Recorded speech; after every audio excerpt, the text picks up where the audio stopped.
Hello everyone and welcome to this tutorial in which we are going to see how to implement a simple video game in Java using JavaFX. The video game that we are going to implement is something like this.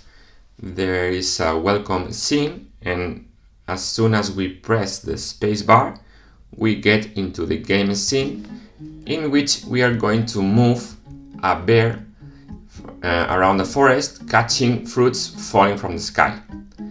If we catch a fruit, then we increase our score, and if we let the fruit fall down, then we lose one of our lives. As soon as we lose every life, we move to the game over scene and see our final score. So in this tutorial, we're going to learn how to define the different scenes of the video game and how to move from one scene to the next one. And then we'll learn how to add images, animations, and so on. Now, let's start with this first stage in which we are going to set up the initial project and define the different scenes of our video game.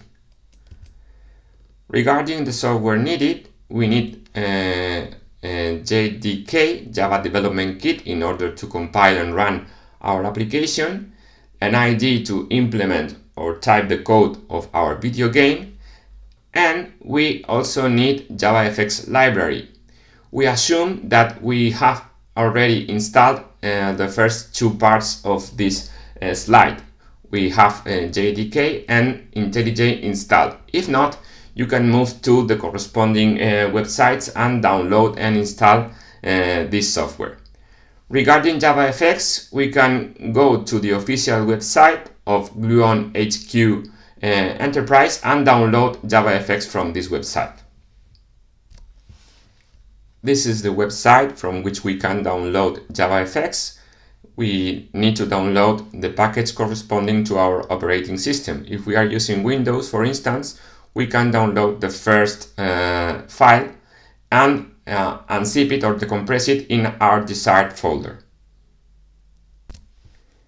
In my case, I've already decompressed this library in this folder in unit C. Inside this folder, we have a lib subfolder with all the files needed to implement JavaFX application. So we need to add these files in our IntelliJ project, as we will see later. Now that we have JavaFX installed in our system, we are going to create a new project and set it up. We are going to create a simple Java project, not a JavaFX project, and then we are going to add JavaFX libraries on it. So we create a new project, we specify that it's a simple Java project, and then we can give it a name. For instance, we're going to call it BearFruitChallenge.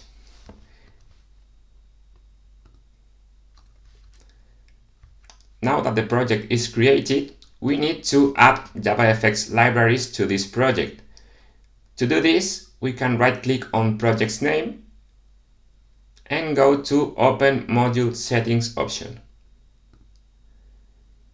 Then we go to Global Libraries section, and we can add JavaFX libraries by clicking on the plus button, choosing Java option, and then going to our JavaFX folder. In my case, this is the folder. Then click on lib subfolder and select every jar file. These are all the jar files included in lib subfolder, so we choose all of them and add them to the project. That's it. Our project is now ready to accept and identify JavaFX classes. Let's move on. Now we are going to define the main class, our main application. we create a Java class that inherits from applications class from JavaFX. And as we inherit or extend application class, we need to override a start method. So in our project, we are going to define a main package called, for instance, video game. And inside this package, we are going to define our main application. A new Java class, we can call it BearFruitChallenge. And this class is going to extend application class. This application class comes from JavaFX library, so we need to include the corresponding class to our source file. So we import this class from JavaFX application package. In general, every class that we need to import in our project is going to be part of JavaFX library. So we need to locate this package in the list. Now we need to override start method. If we implement the missing methods, we are asked to add start method, and then we are almost ready to go. This is our start method, and we also need a main method that is going to start the application through a specific method called launch. Inside this launch method, we are going to call the start method to run our JavaFX application. So we can pass the args array to this launch method to start the application. Before filling the code of our main application, we are going to start defining the different scenes of our video game. Our video game is going to have 3 different scenes called welcome scene with a welcome message, the game scene in which we can play the game, and the credit scene in which we can see a game over message with our final score. All these classes are going to extend a general abstract class that we are going to call general scene with some specific common attributes and information for all the scenes. So first of all, we are going to add a new package inside our video game package to store every scene class. So we can call this package videogame.scenes. And inside this package, we are going to start with our general abstract class called general scene.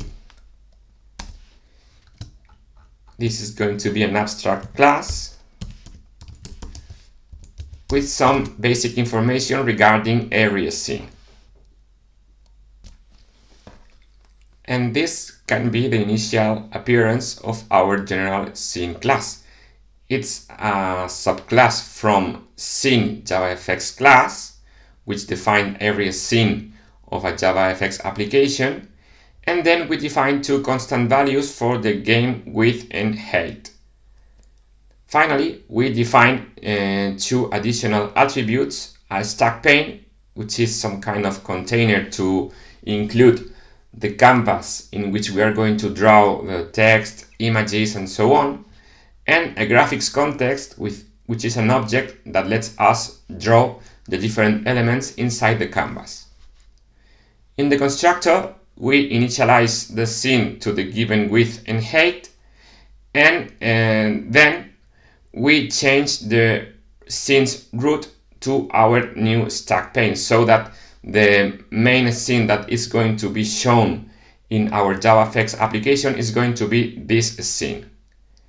Finally, we initialize the canvas and the graphics context so that we can draw anything from any subtype of this general scene. To finish with this class, we add an abstract method that we call draw, so that every subclass that we are going to define can draw itself in the JavaFX canvas. Then from this parent class, we are going to define 3 different scenes. Let's start with the welcome scene, for instance. This is a subtype of general scene. And inside this class, we are going to override the draw method to draw the contents of our welcome scene and the constructor to include some specific elements of this scene. This can be the contents of our welcome scene. In the constructor, we rely on parent class and call an internal method that we call showWelcomeMessage that is in charge of showing the corresponding welcome message in this scene. To do this, we use an additional class from JavaFX, which is font class, in which we can define the font family, the font weight, and the font size, respectively. Then we add this font to our graphics context, this attribute that we are getting from our parent class. This is our graphics context. And then we specify the font color. In this case, we specify a red color, and the text that is going to be printed in the scene in the given coordinates. This is the horizontal coordinate from left to right, and this is the vertical coordinate from top to bottom.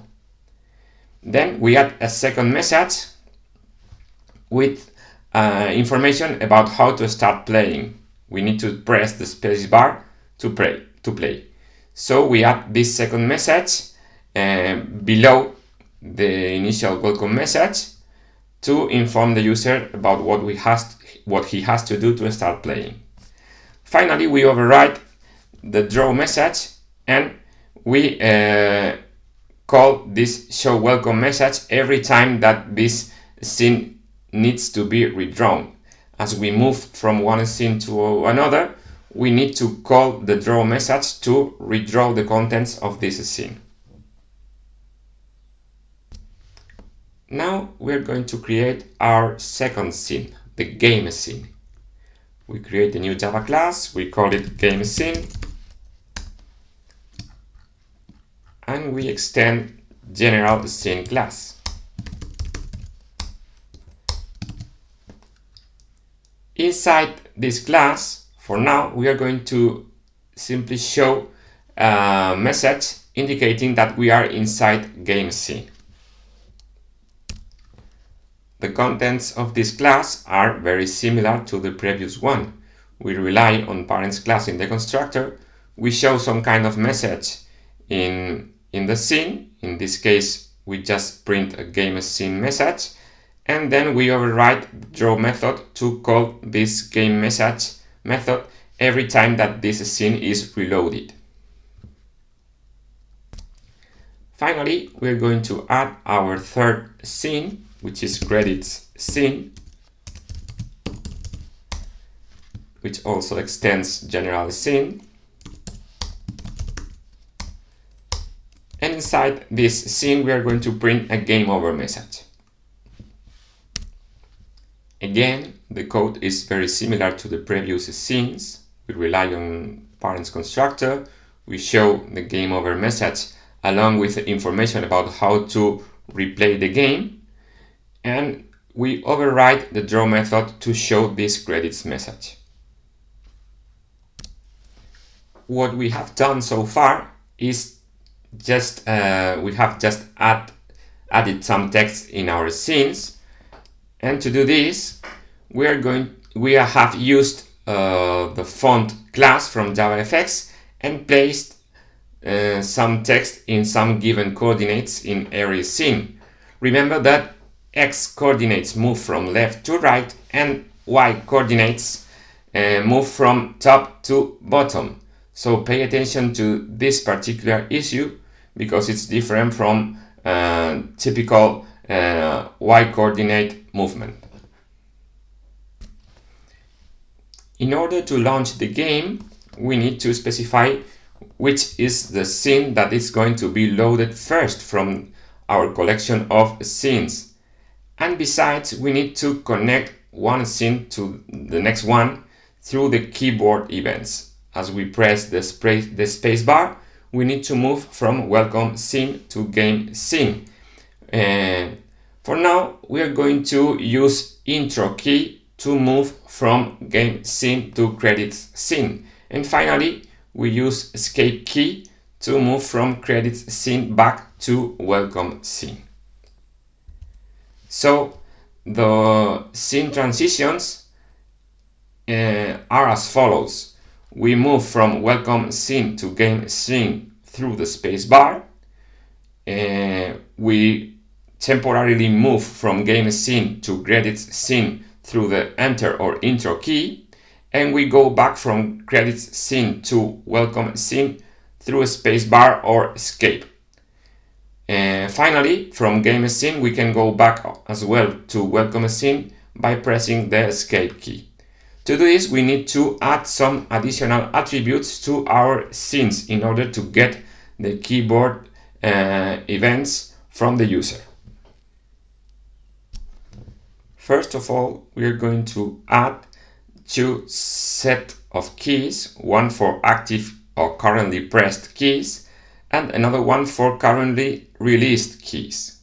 This set class or interface is included in java.util package.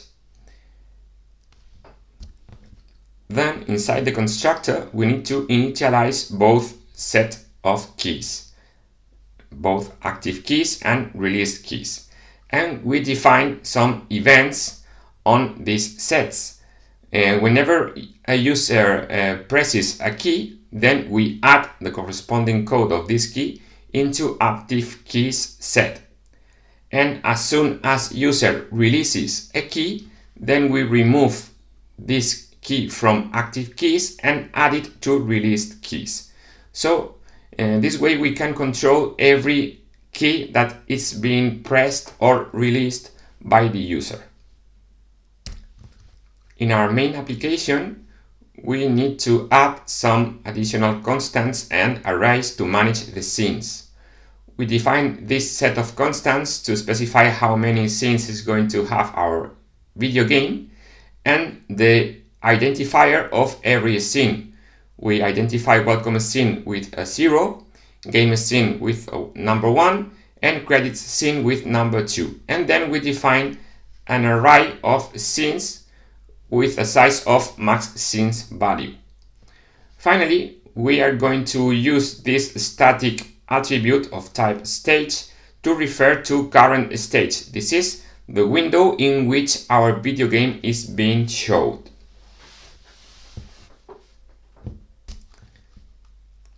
Finally, in the start method, we store the stage that is being passed as a parameter of this start method to refer to this stage later, and then we initialize the array of scenes, creating an object of each different scene: welcome scene in position 0, a game scene in position 1, and a credits scene in position 2, referring to the same identifiers that we have previously specified.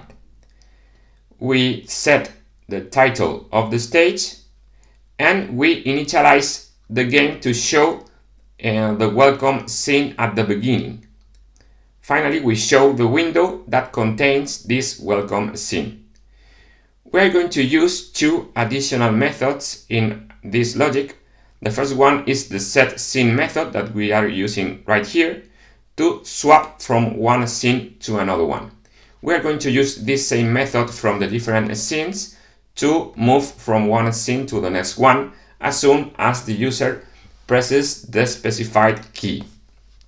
Finally, we are going to use the exit method to finish the video game if we press the escape key from the welcome scene.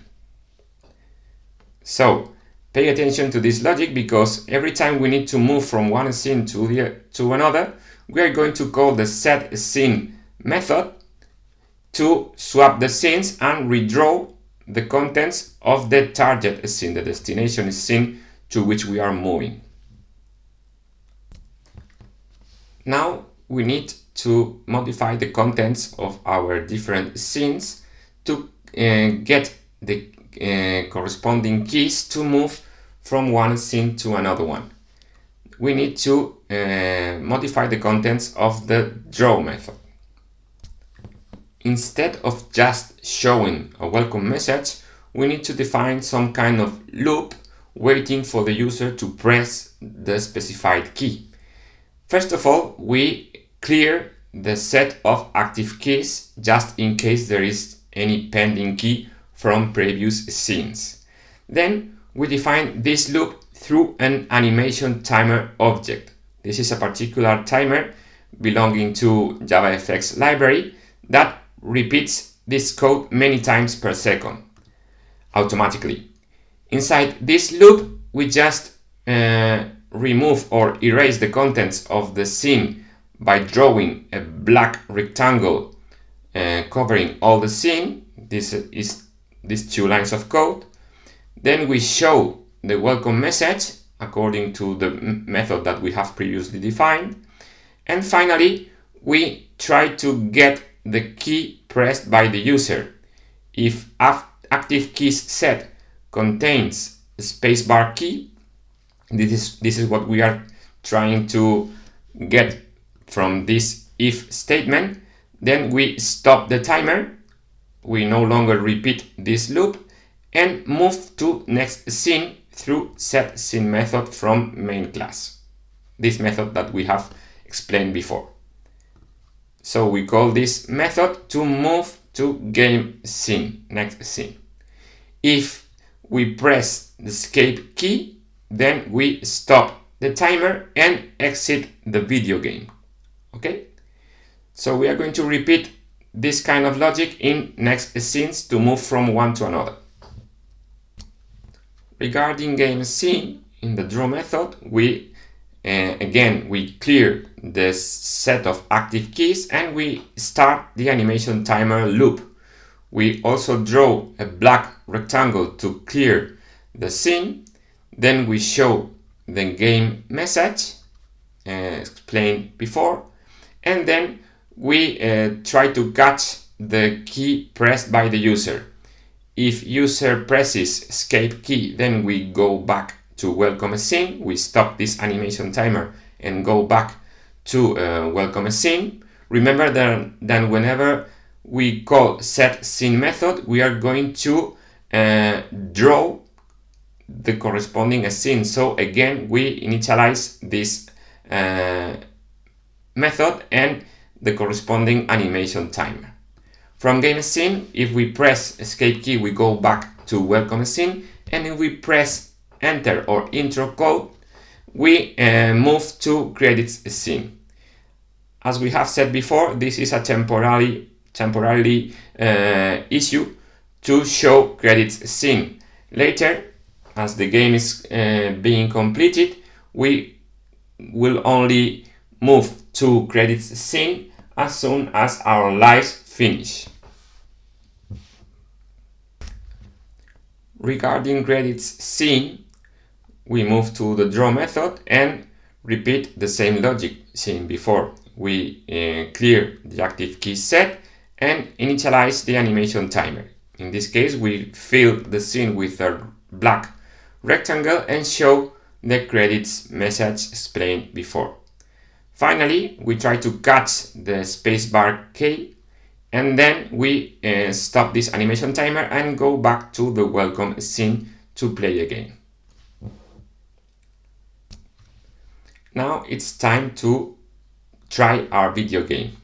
We can build the project just to avoid some runtime errors if our project doesn't locate JavaFX libraries, and as soon as our build is completed successfully, we can run the application.